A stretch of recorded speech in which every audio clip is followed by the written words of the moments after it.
రాముడు ఎలా చనిపోయాడో మీకు తెలుసా? రామనవమి ఎందుకు జరుపుకుంటారో ప్రతి ఒక్కరికి తెలుసు. కానీ రాముడు ఎలా ఈ లోకాన్ని వదిలి వెళ్లిపోయాడో చాలా మందికి తెలియకపోవచ్చు. లక్ష్మణుడు ఎలా చనిపోయాడు? హనుమాన్ని మోసం చేసి రాముడు ఈ లోకాన్ని ఎందుకు వదిలిపెట్టి వెళ్లిపోయాడు? హనుమాన్ ఇప్పుడు ఎక్కడ ఉన్నాడు? ఇవన్నీ ఈ రోజు వీడియోలో తెలుసుకుందాం. ఈ వీడియో ప్రతి ఒక్క రామ భక్తుడు మరియు హనుమంతుడు భక్తుడు చూడాలి. వీడియో చివరి వరకు మిస్ అవ్వకుండా చూడండి. రాముడు రావణుడిని చంపివేశాడు. ఇక త్రేతాయుగం ముగిసే సమయం వచ్చింది. రాముడు అవతారం చాలించాల్సిన సమయం రావడంతో శివుడు బ్రహ్మదేవుడు ఇద్దరు యమధర్మరాజుని నీవు రాముడి దగ్గరికి వెళ్లాల్సిన సమయం వచ్చింది అని చెబుతారు. కానీ యమధర్మరాజు ఎంత ప్రయత్నించినా రాముడి దగ్గరికి కాదు కదా, కనీసం రాజ్యం దగ్గరికి కూడా రాలేడు. ఎందుకంటే సాక్షాత్తు ఆ మహాదేవుడి రూపం అయిన హనుమంతుడు ఎల్లప్పుడూ రాముడి పక్కనే రక్షణగా ఎవ్వరిని దగ్గరికి కూడా రానివ్వకుండా కాపలా కాసున్నాడు. ఒక రోజు రాముడికి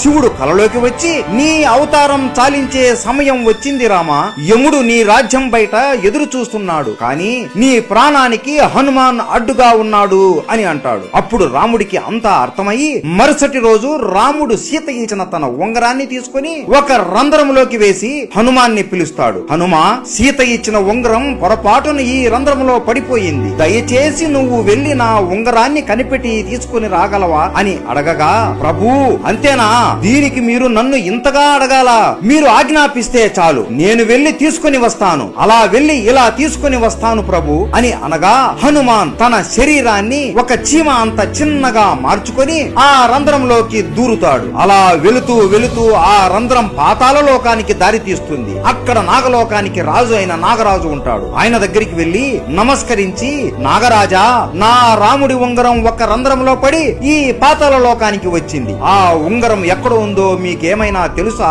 అని అడగగా, ఓహో రాముడి ఉంగరమా, నాకు తెలుసు, ఇక్కడ ఉంది, నాతో రండి అని హనుమాన్ని వెంట తీసుకుని ఒక గృహలోకి తీసుకుని వెళతాడు. ఈ గృహలోనే ఆ ఉంగరాలు ఉన్నాయి అనగా, ఉంగరాలా, నాకు కావాల్సింది నా రాముడి ఉంగరమే కదా అని లోపలికి వెళ్లి చూడగా హనుమాన్ ఆశ్చర్యపోతాడు. ఆ గృహ లోపల ఒకటి కాదు, రెండు కాదు, మూడు కాదు, కొన్ని లక్షల కోట్ల బంగారు ఉంగరాలు ఉంటాయి. హనుమాన్ నవ్వుకొని, నాకు తెలియదా నా రాముడి ఉంగరం ఏదో అని వెతకడం మొదలు పెడతాడు. అయోధ్యలో హనుమంతుడు లేడు అని తెలుసుకొని ఇదే మంచి సమయం అని యముడు రాముడి దగ్గరికి వెళ్లి, రామా, నీతో ఈ రోజు ఏకాంతంగా చాలా ముఖ్యమైన విషయం మాట్లాడాలి. మనం మాట్లాడుకునే సమయంలో ఎవరైనా మధ్యలో వస్తే వారికి మరణదండన ఇవ్వాల్సిందే అని అనగా రాముడు లక్ష్మణుడిని పిలిచి, ఈ బాధ్యత నీదే లక్ష్మణ, ద్వారం దగ్గర ఉండి లోపలికి ఎట్టి పరిస్థితుల్లోనూ ఎవ్వరిని పంపించకు అని ఆజ్ఞాపిస్తాడు. సరే అన్నా అని లక్ష్మణుడు ద్వారం దగ్గర నిలబడుకొని ఉంటాడు. లోపల యముడు రాముడితో ఇలా అంటాడు, స్వామి, శివుడు మరియు బ్రహ్మ ఆజ్ఞ వలన నేను ఇక్కడికి వచ్చాను. మీరు ఈ రాముడి అవతారానికి ఉన్న కార్యం ముగిసింది. ఇక మీరు విష్ణు రూపంలోకి మారి వైకుంఠానికి రండి. లక్ష్మీదేవి మీ కోసం ఎదురు చూస్తూ ఉంది అని అనగా రాముడు నవ్వుతూ సరేయమా అని అంటాడు. ఆ సమయంలోనే మహాకోపిష్టి అయిన దుర్వాస మహర్షి రాముడితో మాట్లాడడానికి అక్కడికి వస్తాడు. కానీ లక్ష్మణుడు, స్వామి, ఇక్కడ రాముల వారు ఏకాంతంగా ఉండాలి అనుకుంటున్నారు, మిమ్మల్ని ఇప్పుడు లోపలికి పంపలేను అని అనగా దుర్వాస కోపంతో, నేను ఇంత దూరం నుండి రాముడితో మాట్లాడడానికి వస్తే నన్ను లోపలికి పంపకుండా అడ్డుకుంటావా? ఇప్పుడు కాని నన్ను నీవు లోపలికి పంపకపోతే అయోధ్య మొత్తాన్ని కాల్చి బూడిద చేసేస్తాను అని అంటాడు. లక్ష్మణుడికి ఏం చేయాలో అర్థం అవ్వక, ఇప్పుడు లోపలికి నేను వెళితే నాకు మాత్రమే మృత్యుదండన కలుగుతుంది, లేదంటే దుర్వాస మహర్షి మొత్తం అయోధ్యాన్ని కాల్చేస్తాడు అని ఆలోచనలో పడి అయోధ్య ప్రజలకు కాపాడడం కోసం తన ప్రాణం కూడా లెక్క చేయకుండా లోపలికి వచ్చి దుర్వాస మహర్షి వచ్చాడు అని చెబుతాడు. లక్ష్మణుడు లోపలికి రావడం చూసిన రాముడు బాధతో కృంగిపోతాడు. అయ్యో లక్ష్మణ, ఎంత పని చేశావు నువ్వు, నీకు తెలియదా లోపలికి వస్తే ఏమి జరుగుతుందో అని? ఇప్పుడు నిన్ను నేను చంపాలి అని బాధపడతాడు. రాముడికి ఏం చేయాలో తెలియక తన గురువైన వశిష్ఠ మునిని అడుగుతాడు. రామా, నువ్వు లక్ష్మణుడిని చంపనక్కరలేదు, ఎప్పుడు నీ పక్కనే ఉండే లక్ష్మణుడు నీకు దూరంగా ఉంటే అది అతనికి మరణంతోనే సమానం, కాబట్టి లక్ష్మణుడిని రాజ్య బహిష్కరణ చెయ్యి చాలు అని చెబుతాడు. ఇది లక్ష్మణుడు విని, నీకు దూరంగా ఉండడం కంటే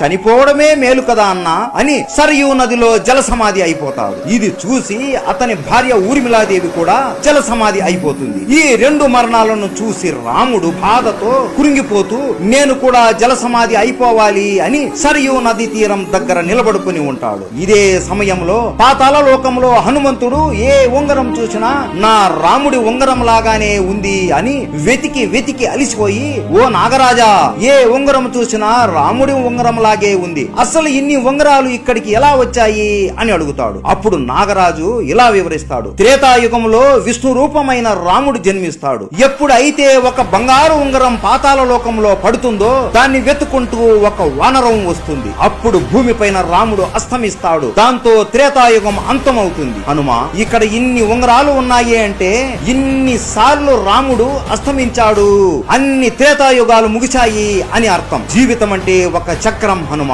ఒక చక్రం ముగిసింది అంటే ఇంకొక చోటు ప్రారంభం అవుతుంది అని. 4 యుగాలు మళ్ళీ ముగుస్తాయి, మళ్ళీ త్రేతాయుగం మొదలవుతుంది. రాముడు మళ్ళీ పుడతాడు, నువ్వు కూడా మళ్ళీ పుడతావు, ఇద్దరు కలిసి మళ్ళీ రావణుడిని హతమారుతారు అని వాసుకి అంటాడు. హనుమంతుడు ఆశ్చర్యపోతాడు. అంతలోపు అయ్యో, నా రాముడు ఇప్పుడు మరణిస్తాడా అని చేతికి దొరికిన ఉంగరాన్ని తీసుకుని వెంటనే అయోధ్యకి చేరుకుంటాడు. అయోధ్య మొత్తం వెతికినా కూడా రాముడు ఎక్కడా కనిపించడు. అలా గాలిలో ఎగురుతూ ఎగురుతూ వెతుకుతూ ఉండగా సరయూ నదిలో రాముడు జల సమాధి అయిపోతూ కనపడతాడు. వెంటనే అతి వేగంతో కిందికి వచ్చేలోపు రాముడు హనుమాన్ని చూస్తూ నదిలోకి వెళ్లిపోతాడు. ఇదంతా చూసి హనుమాన్ బాధతో గట్టిగా రామా ప్రభు అని ఏడుస్తాడు. అయ్యో, ఇదంతా నా తప్పే, నేను బుద్ధి లేని వాడిని, 1 నిమిషంలో వస్తాను అని ఇంత సమయం వృధా చేశాను, నా వల్లనే ఈ రోజు మీరు నాకు దూరం అయిపోయారు అని బాధపడుతూ ఏడుస్తూ కురింగిపోతూ ఉంటాడు.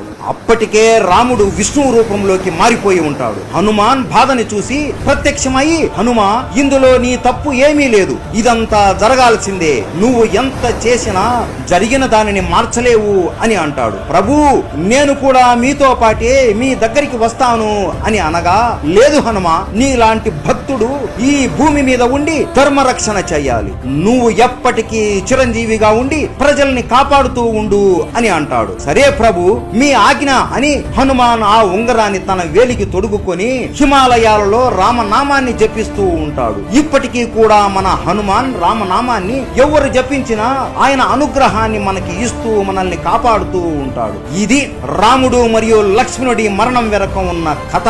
మీలో ఎంతమందికి ఈ విషయం తెలుసు? ప్రతి ఒక్కరికి రామాయణం ఎలా ముగిసిందో తెలియాలి. ఈ వీడియో ప్రతి ఒక్క రామ భక్తుడు మరియు హనుమంతుడి భక్తుడికి షేర్ చేయండి. ప్రతి ఒక్కరికి రామనవమి శుభాకాంక్షలు. రాముడు అంటే ఇష్టం ఉంటే జై శ్రీరామ్ అని కామెంట్ చేయండి. జై శ్రీరామ్.